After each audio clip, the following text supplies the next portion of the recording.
கல்வி கண் திறந்த காமராஜர் மீது சாராய கடை திறந்த சலக்கர்கள் வசைமாறி பொழிவது இன்றல்ல நேற்றல்ல 70 ஆண்டு காலமாகவே தொடர்கிறது. அது குறித்து சற்று விரிவாகவே பார்ப்போம். அதாவது காமராஜர் தமிழ்நாட்டில் மின்சார தட்டுப்பாடு அப்படின்னு தமிழ்நாடு முழுக்க கண்டன கூட்டம் போடுறாரு. காமராஜருக்கு ஏசி இல்லைன்னா உடம்புல அலர்ஜி வந்துடும். காமராஜருக்கு ஏசி இல்லைன்னா உடம்புல அலர்ஜி வந்துடும். அதற்காக அவர் தங்குகிற எல்லா பயணியர் விடுதிகளிலும் குளிர்சாதன வசதி செய்ய சொல்லி உத்தரவிட்டார். நம்ம எடுத்து தான் பேசுறாரு. ஆனா அவருடைய உடல்நலம் கருதி நான் எல்லா பயணியர் விடுதியிலும் குளிர்சாதன வசதி செய்ய அவருடைய உடல்நலம் கருதி நான் எல்லா பயணியர் விடுதியிலும் குளிர்சாதன வசதி செய்ய விடுதலை போராட்ட வீரரும் தமிழ்நாட்டு மக்களுக்கு தொண்டு செய்வதற்காக திருமணம் செய்யாமல் வாழ்ந்தவருமான காமராஜர் 9 ஆண்டு காலம் முதலமைச்சராக இருந்தபோதும் சென்னையில் வாடகை வீட்டில் வாழ்ந்தவர். அந்த வீட்டுக்கு தன் குடும்பத்தினர் யாரையும் அவர் வரவழைத்ததும் இல்லை, வரவிடவும் இல்லை. காமராஜர் நாட்டு விடுதலைக்கு பின் 1952ஆம் ஆண்டு நடைபெற்ற முதல் பொது தேர்தலில் திருவில்லிபுத்தூர் மக்களவை தொகுதியில் போட்டியிட்டு வெற்றி பெற்றார். சென்னை மாகாணத்தில் குலக்கல்வி திட்டத்தை கொண்டு வந்த ராஜாஜிக்கு எதிர்ப்பு வந்ததால் 1954ஆம் ஆண்டு அவர் முதலமைச்சர் பதவியிலிருந்து விலகினார். ஏப்ரல் 13 தமிழ் புத்தாண்டு நாளில் காமராஜர் முதலமைச்சராக பதவியேற்றார். இதற்காக நாடாளுமன்ற உறுப்பினர் பதவியிலிருந்து விலகி அப்போது காலியாக இருந்த குடியாத்தம் சட்டமன்ற தொகுதியில் இடைத்தேர்தலில் போட்டியிட்டு வெற்றி பெற்றார். தான் போட்டியிடுவதற்காக அவர் எவரையும் பதவி விலகவும் சொல்லவில்லை. தன் சாதி மக்கள் பெரும்பான்மையாக உள்ள தென் மாவட்டங்களில் உள்ள தொகுதியையும் தேர்வு செய்யவில்லை. 1957 மற்றும் 1962 ஆகிய இரு சட்டமன்ற தேர்தல்களிலும் சாத்தூர் தொகுதியில் போட்டியிட்டு வெற்றி பெற்றார். கோட்டையில் முதலமைச்சராக இருந்தார்.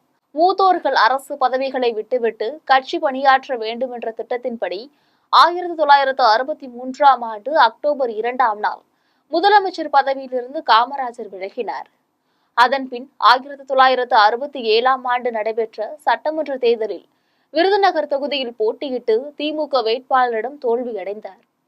இந்நிலையில் நாகர்கோவில் மக்களவை உறுப்பினர் நேசமணி காலமானதால் அந்த தொகுதி காலியானது. அதில் 1969ஆம் ஆண்டு நடைபெற்ற இடைத்தேர்தலில் போட்டியிட்டு மக்களவை உறுப்பினர் ஆனார். மீண்டும் 1971ஆம் ஆண்டு பொது தேர்தலில் நாகர்கோவில் மக்களவை உறுப்பினர் ஆனார். 1975ஆம் ஆண்டு அக்டோபர் 2ஆம் நாளில் அவர் இறக்கும் போதும் அந்த பதவியில் இருந்தார். மக்களுக்கு தொண்டாற்ற திருமணம் செய்யாமலே இருந்தவர். 9 ஆண்டுகள் தமிழ்நாட்டின் முதலமைச்சராக இருந்தபோதும், இந்திய தேசிய காங்கிரசின் தலைவராக 3 ஆண்டுகள் இருந்தபோதும் சென்னையில் வாடகை வீட்டில் வாழ்ந்தவர் காமராஜர். தன் வீட்டார் யாரையும் சென்னையில் உள்ள தன் வாடகை வீட்டுக்கு வர வைக்காதவர். அப்பேற்பட்டவர் ஏசி போடாமல் உறங்க மாட்டார் என்று கருணாநிதி தன்னிடம் சொன்னதாக திமுக மாநிலங்களவை உறுப்பினர் திருச்சி சிவா கூறியுள்ளார். பெருந்தலைவர் ஏழை பங்காளர் இறந்த பின் 50 ஆண்டுகள் கழித்தும் திமுகவுக்கு அவர் மீதிருக்கும் காழ்ப்புணர்ச்சியை திருச்சி சிவாவின் பேச்சு காட்டுகிறது. இது பெருந்தலைவரின் புகழை கெடுக்க அவர் வாழ்ந்த காலத்தில் திமுக என்னென்னவெல்லாம் செய்திருக்கும் என்பதற்கு ஒரு பானை சோற்றுக்கு ஒரு சோறு பதம் போன்றதுதான். சுவிஸ் வங்கியில் பணம் போட்டு வைத்துள்ளார், தன் சாதிக்காரர்களை கள்ள நோட்டு அடித்துக் கொள்ள விட்டுள்ளார் என்றெல்லாம் அவர் மீது திமுக சுமத்திய பழியெல்லாம் கொஞ்சமல்ல நெஞ்சமல்ல. சுவிஸ் வங்கியில் கணக்கிருந்தால் அந்த காசோலையை கொண்டு வாருங்கள், கையொப்பமிட்டு தருகிறேன் என்று எளிமையாக பொறுமையாக கூறி திமுகவின் பொய் பரப்புரையை அடக்கிய பச்சை தமிழர் காமராஜர். சாத்தூர் அணை கட்டியதில் மீதமிருந்த பணத்துக்கு அங்கே ஒரு பூங்காவை அமைக்க சொன்னவர். கூட்டுறவு நூற்பாலைகளுக்கு ஜப்பானில் எந்திரங்கள் வாங்கியதில் கிடைப்பதாக இருந்த தரக்கு தொகையில் இன்னொரு நூற்பாலை கட்ட சொன்னவர் என்றெல்லாம் அந்த தலைவனின் புகழ் தமிழ்நாடெங்கும் மணக்கும். இருப்பினும் அண்டங்காக்கை கருவாட்டுக்காரி மகன் சுவிஸ் வங்கியில் பணம் போட்டுள்ளவர் என்றெல்லாம் அவர் மீது கருணாநிதி சுமத்திய பழிகள் கொஞ்சமல்ல நெஞ்சமல்ல.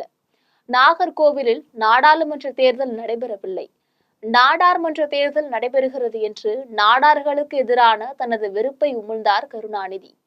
அணைகளையும் பாலங்களையும் கட்டுவதற்கு ஒதுக்கிய நிதியில் பெருந்தொகையை தரகாக பெற்றுக்கொண்டதால் அந்த அணையும் பாலமும் சாய்ந்த உடைந்த வரலாற்றை கொண்ட திமுகவில் உள்ளவர்கள் காமராஜர் மீது குற்றச்சாட்டுவதை தமிழ்நாட்டின் எந்த தமிழனும் ஏற்றுக்கொள்ள மாட்டான்.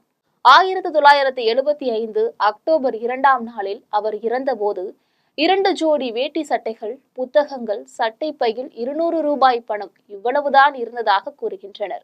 அப்பேற்பட்ட அப்பழுக்கற்ற தலைவர் காமராஜர் தன் மறைவுக்கு முன்பு கருணாநிதியின் கைகளை பற்றி கொண்டு ஜனநாயகத்தை காக்க வேண்டும் என்று கேட்டதாக திமுக மாநிலங்களவை உறுப்பினர் திருச்சி சிவா புலுகியுள்ளார். மின்வெட்டை கண்டித்தும் திமுக அரசின் அவலத்தை எதிர்த்தும் தமிழகம் முழுவதும் போராட்டம் நடத்திய காமராஜர் ஏசி இல்லாமல் இருக்க மாட்டார் என்றும் அவருடைய தங்கும் விடுதி உட்பட அனைத்து இடங்களிலும் குளிர்சாதன வசதி செய்தவர் கருணாநிதி என்றும் திருச்சி சிவா புலுகியுள்ளார். அத்துடன் இல்லாமல் நெருக்கடி நிலை காலத்தில் காமராஜரை கைது செய்ய கங்கணம் கட்டி கொண்டிருந்த இந்திரா காந்தியிடமிருந்து திமுக அரசுதான் அவரை காத்தது என்றும் பேசியுள்ளார். பொய்யையே பேசி ஆட்சியை பிடித்து சாராய கடை திறந்து மதுமயக்கத்தில் மக்களை திளைக்க வைத்து ஆட்சியை தக்க வைத்துக் கொண்டுள்ள திமுகவில் மாநிலங்களவை உறுப்பினராக உள்ள திருச்சி சிவாவின் இந்த பேச்சை கேட்டு பலரும் எதிர்வினை ஆற்றியுள்ளனர்.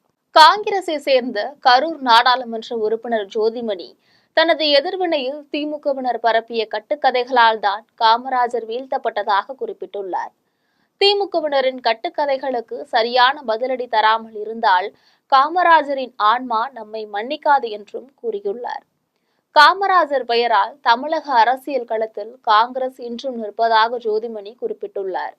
ஏசி அறை இல்லாமல் காமராஜர் உறங்க மாட்டார் என திருச்சி சிவா சொல்வது உண்மைக்கு புறம்பானது என்று குறிப்பிட்டுள்ள ஜோதிமணி, வெளியூர் சென்றால் அரசினர் விடுதியில் தங்கும் காமராஜர் வெயில் காலத்தில் புழுக்கம் அதிகமாக இருந்தால் அங்குள்ள மரத்தடியில் படுத்து உறங்கியவர் என்றும் கூறி திருச்சி சிவாவுக்கும் கட்டுக்கதை கட்டுவதில் வல்லவரான திமுகவினருக்கும் சரியான பதிலடி கொடுத்துள்ளார்.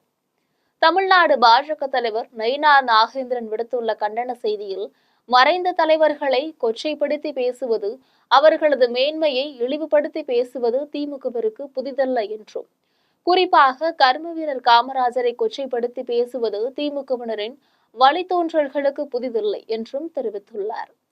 திமுகவினர் பேசிய காணொலியையும் பதிவிட்டுள்ளார். திமுக மாநிலங்களவை உறுப்பினர் திருச்சி சிவா காமராஜரை குறைத்து பேசியிருப்பது, அதுவும் வரலாற்று திரும்பி செய்திருப்பது வருந்தத்தக்கது என்பதை விட வன்மையாக கண்டிக்கத்தக்கது என நாகேந்திரன் குறிப்பிட்டுள்ளார். ஏழை எளிய மக்களின் வாழ்வு மேம்பட உழைத்த ஒப்பற்ற மனிதரான காமராஜர் சுகவாழ்வு வாழ்ந்தார் என்பது போல உள்நோக்கம் கொண்டு திருச்சி சிவா பேசியிருப்பது உண்மையிலேயே பேரதிர்ச்சியாக உள்ளதாக குறிப்பிட்டுள்ளார். சுதந்திர போராட்டத்தில் வெள்ளையர்களை எதிர்த்து சிறை சென்ற காமராஜரை இந்திரா காந்தியிடமிருந்து காத்தோம் என திமுக சொல்வதெல்லாம் நகைப்புக்குரியது என்றும் நயினார் நாகேந்திரன் கூறியுள்ளார். காமராஜரை அன்று இந்திரா காந்தி கைது செய்திருந்தால் தமிழகமே வெகுண்டெழுந்திருக்கும்.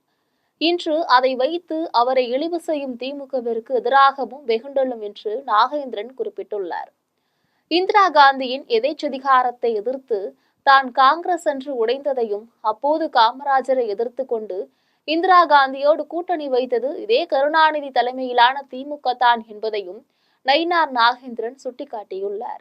காமராஜரின் புகழும் அரசியலும் அழிய வேண்டும் என்று பணி செய்தது திமுக தான் என்றும், அவர்களுடைய ஆழ்மனத்தின் வன்மம் எப்போதும் காமராஜரை பதம் பார்த்து கொண்டேதான் உள்ளது என்றும் குறிப்பிட்டுள்ளார்.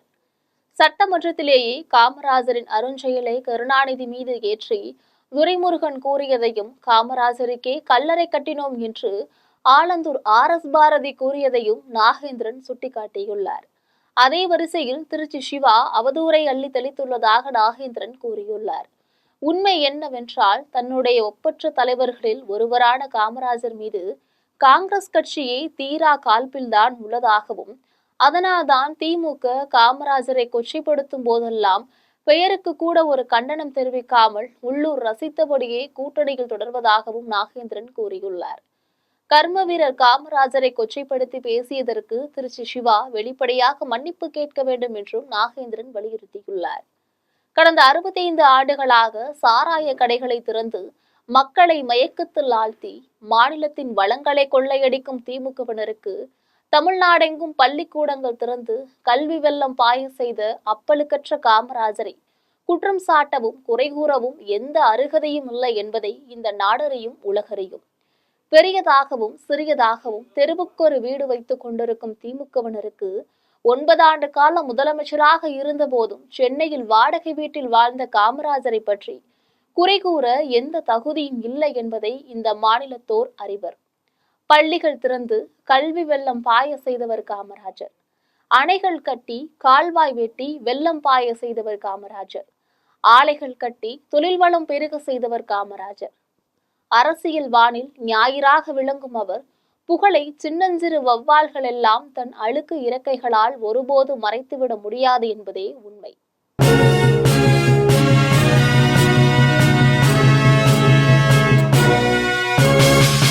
உடனுக்குடன் அப்டேட் தெரிந்து கொள்ள ஜெம் டிவி தமிழ் ஆப்பை இன்ஸ்டால் செய்யவும்.